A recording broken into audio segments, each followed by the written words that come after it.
Hey, hi, hello. Welcome to Diana Emerson today. We're listening to Killer Daughter Stabs Mom to Death to Hide Her Dirty Secret. It was after midnight when the black truck pulled into a graveled parking area near an Illinois nature preserve. Two prostitutes got out. A man stayed behind the wheel of the truck. One, the older of the two, took a moment to look for her cigarettes, while the other, her daughter, raised a weighted tire iron and got ready to strike. What the hell, Chrissy? The woman yelled out as the daughter brought the tire iron down on her head.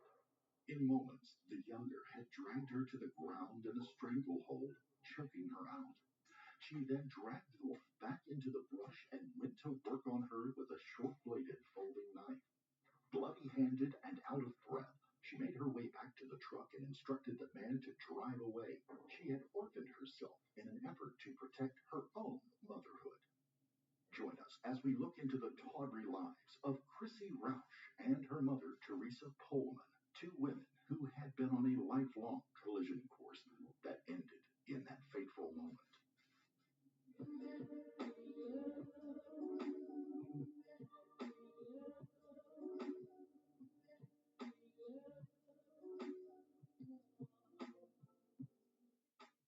Before we begin, we would like to extend our deepest sympathies to the family and loved ones of Teresa Pullman.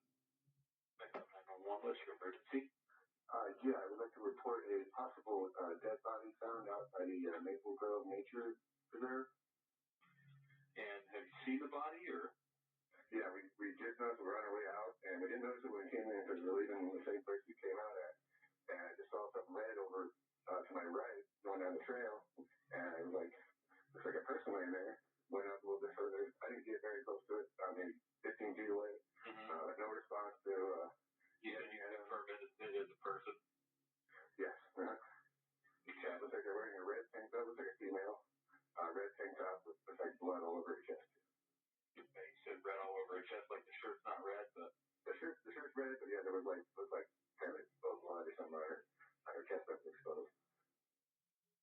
Okay, are you willing to go up closer to see what's going on, or do you not want to get up close to it, or? I guess I can touch up a little bit closer to it. Okay, it's up to you. Don't want to make you do something you don't want to do, but if we can check on her to see if, maybe she's still possibly alive or if there's anything else, so. Gotcha. No response. Her throat's been pretty messed up. What's that? Looks like her throat's been pretty messed up. Looks like there's blood all over her top part of her chest with a red tank top. Okay, does it look like it was maybe cut or split? Yeah, I saw her head and leg. Oh man, I looks like it might have been cut. Okay. Do you see any weapons laying around or? No, I sure don't. I sure don't. Okay. Okay, can you tell, does it seem like it's been there a while or? Yeah, there's flies starting to gather on. Looks like she's got holes in her shirt too, so she may have been shot. Okay. Deputies and investigators from the McLean County Sheriff's Office were quick to the scene, and they found the body of a middle-aged woman who had been beaten and stabbed multiple times. She had no forms of identification on her. The area was quickly cordoned off, and investigators from the Illinois State Police would also lend their assistance. That evening, the sheriff's office would send out pictures to the local media of a tattoo and a necklace the woman had worn in hopes that someone could identify her. By the next morning, they had received a number of calls, including one from the woman's own parents. She was identified as 47-year-old Teresa Pullman, who had an adult daughter living in East Peoria, Illinois, and a young son living in Texas. Her daughter had been removed from her custody at the age of 3 to be raised by those parents. The son was in the custody of Teresa's estranged husband. Both relationships had been contentious over the years. The parents went to the local coroner's office and provided positive identification of the woman. However, her daughter, Chrissy Rausch, declined to participate, saying that she just couldn't bring herself to see her mother in that condition. Chrissy would be brought in for questioning on Wednesday, May the 5th, after she called the sheriff's department and said that she had seen her mom the night before the murder. She She laid out a story of the two women living in separate motel rooms, drinking, doing drugs, and working as prostitutes. Detective Corey Beverlin of the McLean County Sheriff's Office would conduct the interview. At this point, Christine was not a suspect in the case. So obviously something happened to your mom. You're aware of that, correct? That's why we're upset. Pretty kind of aware of that one. Okay. I know that you've been with your mom this past week. Could you just try it as hard as you can and walk me through how that all started, what's been going on, and like I said, I'm here to help you and to help her to figure out what happened. And I think you can help me out a lot because you've been there the last week. So how did this start? She came to Bloomington because the train station was here and she was going to drop my little brother off, but his father decided just to come get him, so she got a room at Red Roof. Okay. She made a page on that page with her face and everything. So she had nice and they were not. They got her back on shit that she had just came clean off of. So she was smoking again, like, and there was, I don't know if it was heroin, but a little brown, like, ball, like, it was like chalk, almost like chalky. But she did say she had that. That night, she had a visit in Hayward. And she said she had a ride back. And me and her don't. I can't watch her drink and then she gets mad at me. So I couldn't handle it. So I had to just. And it was the 4th of July. I have divorce papers. So I figured why not just. But other than that, we stopped at the gas station to get her cigarettes because she was freaking out. And then that was pretty much. That was it. She had a lot of it coming in and out of her room where she was going on visits. Okay. When was the last time you saw your mom? That we dropped her off. We dropped her off in Hayward at 2 a.m., 2:30, around midnight till 3. We were bringing her, but by then I was drinking and she was just telling me directions as to where to go. Christine still acts as if she doesn't know what happened to Teresa. We found her. No, I don't. Okay, on Sunday. I'm just trying to get a timeline.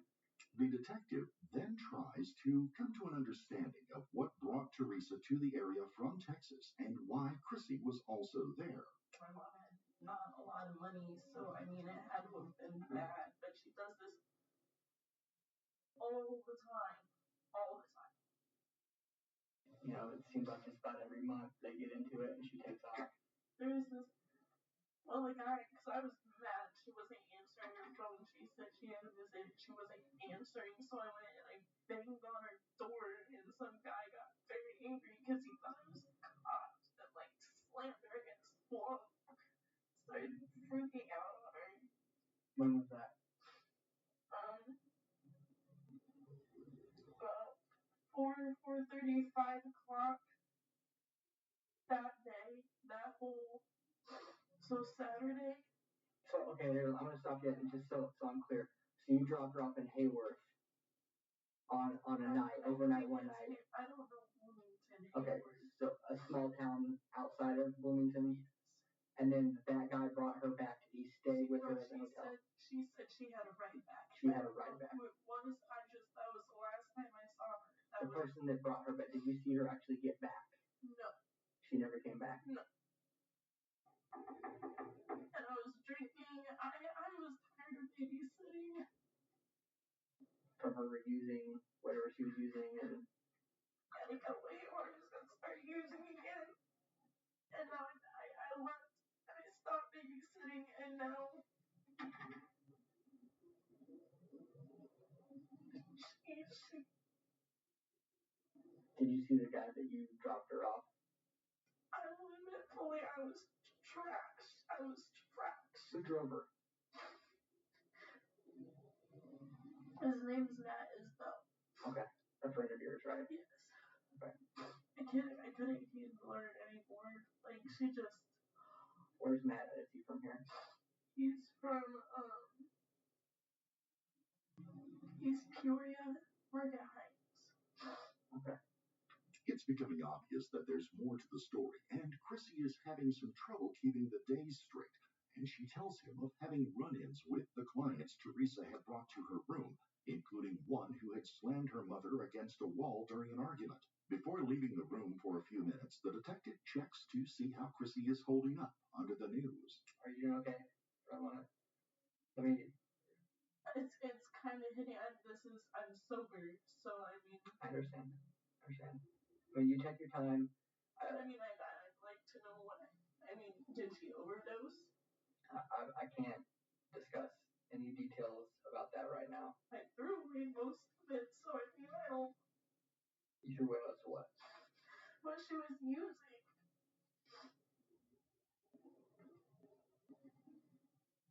I mean, I can't tell you any details about that right now. That's the coroner's office's job.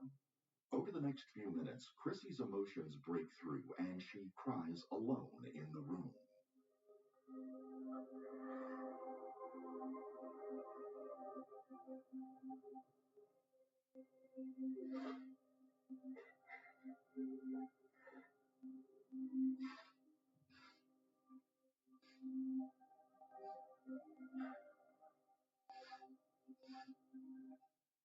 When the detective comes back, Chrissy leads him through a story of what happened the night before Teresa's death. How she and her friend, Matt Isbell, had taken her mom out to meet up with a client, but they had stopped at a gas station along the way to make some purchases. Did you guys stop anywhere? You stopped at a gas station. So how late would it have been that you dropped her off in what you think is Hayward? 2:30, around that time. Because I was just... Did you drop her off at the gas station or did you just stop there? Dropped her off around... No, we didn't drop her off at that point. We were going to because her card was declined at first and she was trashed walking around in that gas station trying to buy $112 worth of stuff. But no, we didn't.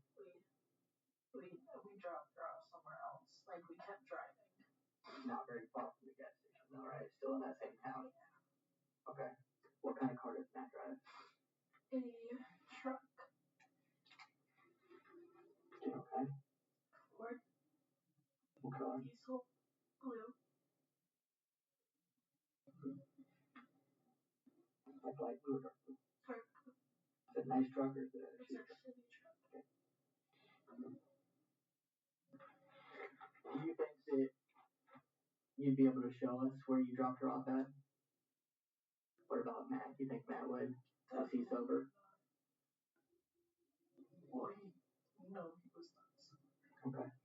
We need to figure out I can't even where your mom was at. Gas station. I can't even see which gas station. I have no idea. Were you guys on your phone at all? Did your mom have a phone with her when you guys dropped her off? She had a phone. Okay. But, I mean... What about you? Did you have your phone at that point? I did at that point. Do you remember the number of the phone that you had at that point? I will be honest. You can even ask my ex. I have been switching numbers. I know. What about Matt's phone? Did you ever use Matt's phone for anything? No. Did Matt have his phone on him? No. Because he might have broken it. Like, it's an iPhone, so he shattered the glass, and every time he used it just kept cutting his fingers. The detective would leave her alone in the room for a few minutes before returning to continue his questioning. He makes sure to reassure her that she is not a suspect. Just so you know, I'm not here to judge anybody. You're not in any trouble. I've been very honest with you and very clear that you're here to help me. I mean, do I get answers? Because it is my fault. I mean, I loved her. No, that's not your fault. Then Chrissy provides a bit more insight into both her mom's life and her own, how they worked and lived, and what kind of relationships they had developed, and how the lifestyle sometimes got out of control. But her posting up on Backpage, and I assumed that she started getting calls almost immediately after that went up. Her face. So what's the significance of that? People know that she's a real person. That's not a fake page, or did you tell her she shouldn't put her face up there? Because you get people and someone had just been stabbed over there. In Bloomington. Yeah, I can tell. Is this her first time that she's? She used to do it in Texas. That's why I was dumb. Okay. She doesn't work, like she doesn't get a job. She doesn't do this, but she lives off of men for.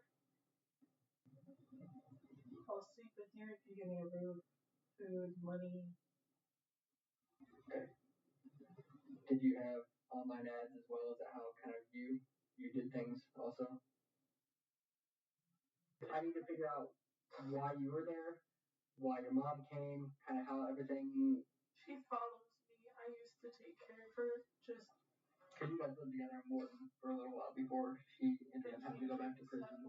And I try not to get her, so she's not. I don't want her going back, and I try to have a relationship with her. Okay. Do you have a drug problem also? I used to have a very bad addiction to H and coke, and she was bringing it back in my canal. That's why she hadn't been answering her phone yet, so I figured she wasn't back yet. I wanted to leave before she got back, because I didn't want to escalate. No, I completely understand. And then Detective Beverlin brings her back around to the events of that night when Teresa was killed, when she inadvertently gives a statement that could be tied directly to a piece of evidence that could be found at the crime scene. And then did you, right when you got off the freeway, is that where the gas station was? Pretty sure, yes, because she was about to jump out of the truck to get a cigarette. Okay. And then I went in and I bought a Black & Milds. So you actually went and bought something too at the same place? Yeah, well, I was waiting for her to try to. And you're sure it was a Subway that was inside there? Yes, it's a Subway, because she was going to get a sandwich, but they were closed. Okay.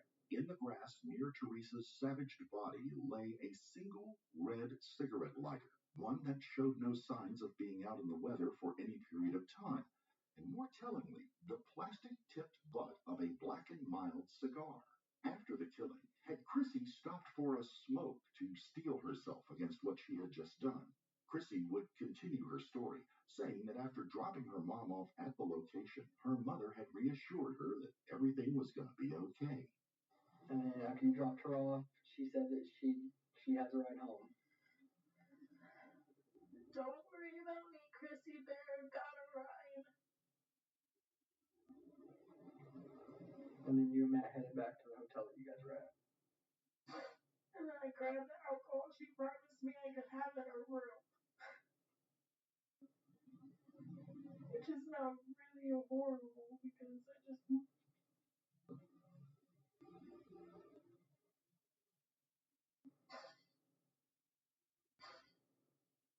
Perfect. She doesn't even like Crown, and she got that bottle for me. I'd like you to let me know where you're at, just in case you're not in any trouble. I can't say that enough. But I think that of anybody, you're going to be the one that's going to be able to help me the most, because you spent the most time with your mom. Okay? You don't think it was something, right? No. I mean, it sounds like you put up with a lot while you were there. And it sounds like she was, it's possible that if what was going on continued, she might have drug you into a part of your life that you didn't want to go back to. So, I mean, it's easy to look at a situation from, the future and look back and say, I wish I would have done this differently, but we are all afforded that privilege. So the interview would end soon after, with Chrissy saying that she really had nothing else to say. Detective Beverlin, though, would give her one last chance to come clean as evidence outside of the interview room started coming together. I can't understand. I know. You don't have to. I understand. Everything you told me has been the truth to the best of your knowledge. Is that correct? Okay. While family members, especially ones with strained relationships, are oftentimes suspects in murder cases, the sheriff's department were still operating at that time of the questioning that Chrissy wasn't connected. While her interview would place her at the scene of the crime, tell of a difficult week between the two, and provide one piece of linking evidence, there was something else that had come up, not during the interview, but before it. Chrissy was living in East Peoria at the time and did not have her own transportation, so members of the McLean County Sheriff's Office had to come and get her and then take her back when they were done. On the ride to the sheriff's office, Chrissy had sat in the front passenger seat while Detective Morgan Trickett sat in the back seat directly behind the young woman. In her police report of the incident, Detective Trickett said she noticed scratch-like cuts on the base of Chrissy's neck on the left side. A small cut on Chrissy's right hand little finger would also be noticed, and that cut would be explained later that day as Matthew Isbell was brought in for questioning. Matt, just 20 years old at the time, was a friend of Chrissy, although apparently a very close one. The two drank together and smoked weed, but according to him, they did not have a sexual relationship. During an interview with Deputy Dave Fritz, Matt would say that he had traveled to hang out with Chrissy on the night before Teresa was killed. He had rented his own separate hotel room away from where the two were working and had shown up because Chrissy had the night off. And then, during the interview, Matt did the unexpected. At first, Matt told the deputy that he had driven Chrissy and Teresa to the site that night and dropped them off. Since they were there so Teresa could be picked up and head off to a party, he didn't want to stay around, so he drove around for a bit before coming back. When he did, only Chrissy was there, as he expected. He then said that he drove back to the Days Inn Motel, where they grabbed a bottle of Crown Royal from Teresa's room, room number 423, before going back to his room to drink. When asked why there were inconsistencies between his story and Chrissy's, Matt just completely broke down and told the grisly tale of what had happened that night. Chrissy stabbed her mom, Matt began. He explained that earlier in the weekend, Teresa had said that because Chrissy had gotten her sent back to jail for a probation violation 2 years before, now Teresa was going to tell the police about how Chrissy had been working as a prostitute.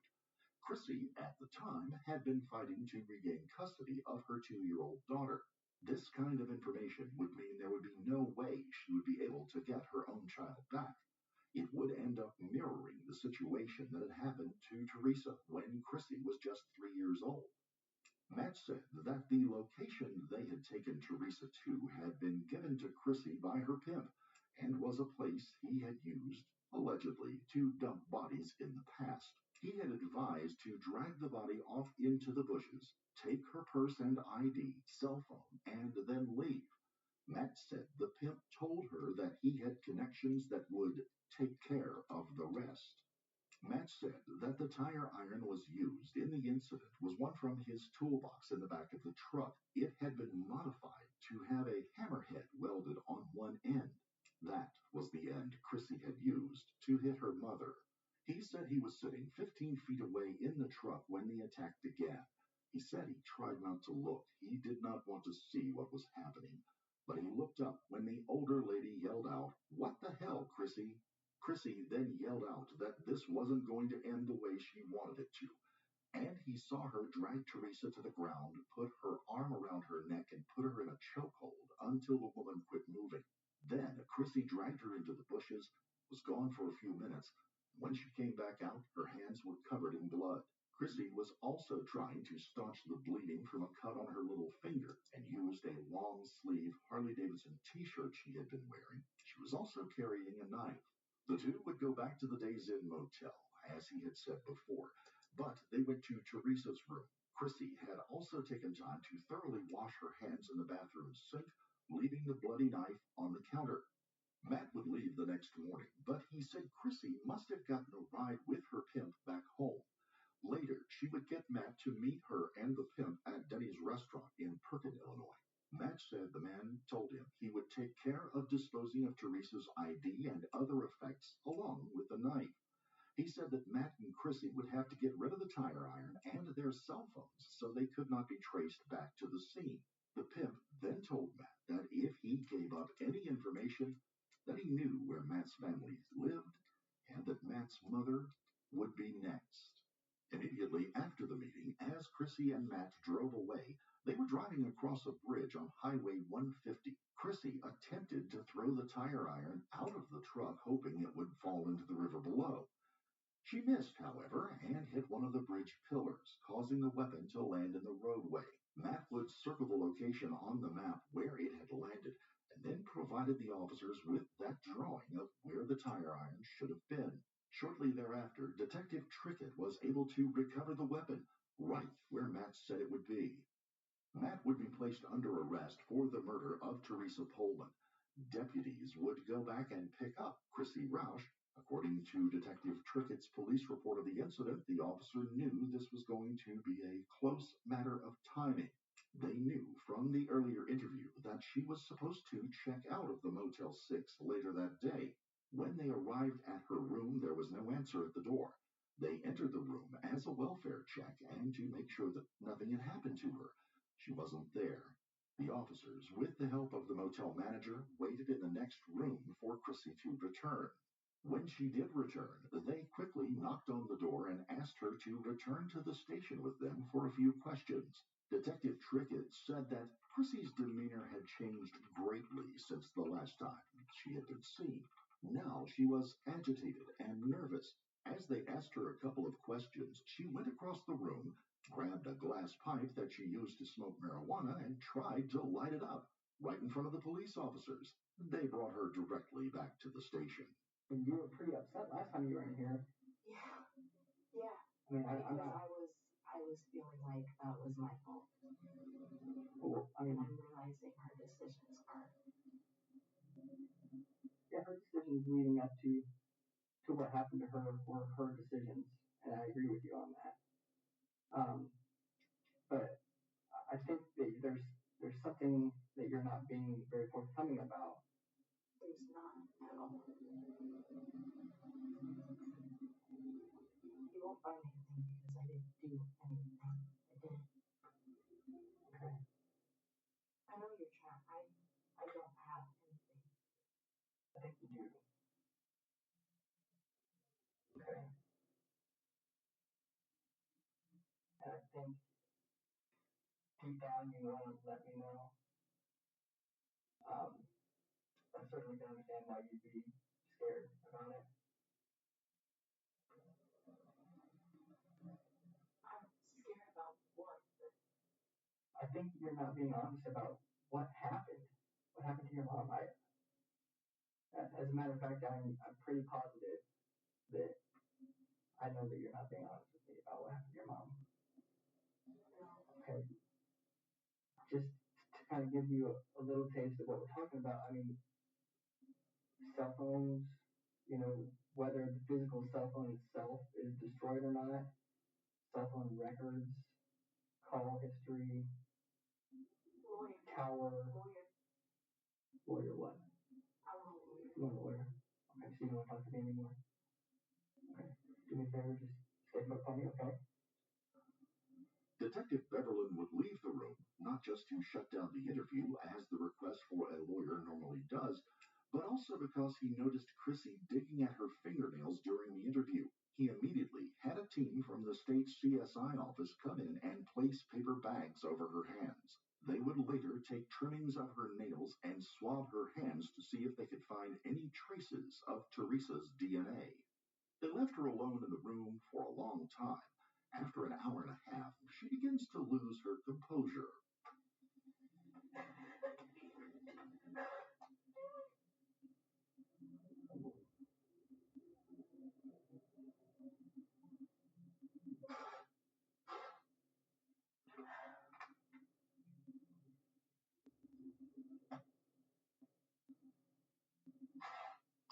is very common in interrogations to leave suspects alone with their thoughts and feelings of impending trouble. In this case, Detective Beverlin was just down the hall in another interview room talking with Matt Isbell, who had been brought back in from the lockup. There were some issues he wanted to go back over with the young men, especially in light of some of the evidence they had found. There was some possible blood-like substance on the front of your shorts. Is there any explanation for that right there? Possibly. I want to say they said left side. I had ribs that night. It was barbecue sauce. Barbecue sauce? Okay. Where'd you have ribs at? My mom's house. Okay. The ribs are still in the fridge. Okay. Well, very good. All right. You don't believe that you got any blood on you? I know you already told him that her DNA shouldn't be on you because you already explained your involvement. Any other explanation as to why there could possibly be any of Teresa's blood on any of your clothing? Okay. Officers from the McLean County Sheriff's Office and the state police had searched the home he shared with his parents and his Ford F-250 pickup truck after receiving warrants. Within his bedroom inside the home, they found the clothes that he said he had worn that night, along with a knife similar to the one he had described Chrissy as using on that night. The truck would provide few clues at first glance. It was a mess inside, and it was easy to see how Teresa could have been occupied at the time of the attack looking for a pack of cigarettes, and just as easy to see how the weapons used could have been hidden basically in plain sight. Tellingly, though, certain parts of the passenger car seat and the passenger door where Chrissy would have sat after the killing did show trace amounts of blood, only visible under black light after being treated with luminol. During this time, the CSI team enters Chrissy's room and began taking photos of her for evidence, paying attention to the spot on her neck where she had the scratch, as well as the injury to her finger. She is then provided with jail clothes. After the officers leave her alone, the full weight of what is happening seems to come crashing down on her. By this time, Chrissy just wants to know what's going on. She loses her composure again after being left alone, but she would soon find out what was happening on the other side of that door. You make her put your hands back to your sleeve.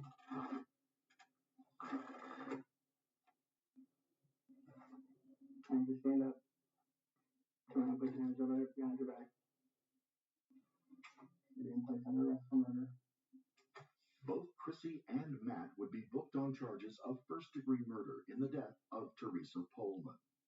A search of Teresa's motel room on the day her body was found had turned up a number of pieces of evidence, from a small plastic-wrapped ball of heroin, cell phone boxes, and even traces of blood in and around the sink where Chrissy had allegedly washed her hands after the killing. The evidence linked up squarely with the stories that had been told by Matt and Chrissy. The coroner's report would list out a litany of damage done to Teresa. Within, it detailed a blunt trauma injury to her head, evidence of strangulation that led to death, over a dozen stabs and slashes to her neck, throat, and another 12 stabs to the woman's chest. Chrissy would plead guilty to first-degree murder in December of 2018. She would be sentenced to 40 years, a term the judge defended by stating that even though there were mitigating circumstances and letters of support stating that many felt she could be rehabilitated, the very cold, calculated, and brutal nature of the crime demands that a sentence be imposed that is significant. Matthew Isbell would plead guilty to second-degree murder the following July and would receive a 12-year sentence for his part in the killing. While the man alleged to be Chrissy's pimp was named in the interview process, he was interviewed by local law enforcement and they were unable to tie any charges to him. His alibi and the police reasonings for not further investigating were redacted from the records. In the end, Chrissy had been brought into this world and caught up in a chaotic whirlwind of her mother's life from the very beginning. Even though she was rescued from it by family members and given a new adopted family, she would fall back into the chaos once again. Her life proved that some troubles might truly be inherited, and down deep inside, there was a part of her heart that could not be softened. And as her Facebook intro would attest, that part of her was very much something she embraced. Her credo reads, I ain't sorry for what I dish out. You sit back and eat it. So not my problem, love. If you found this case compelling, don't forget to like the video, comment down below your take on it, and please subscribe to the channel. Also, hit the notification bell in order to stay up to date each time we reveal a new shocking case.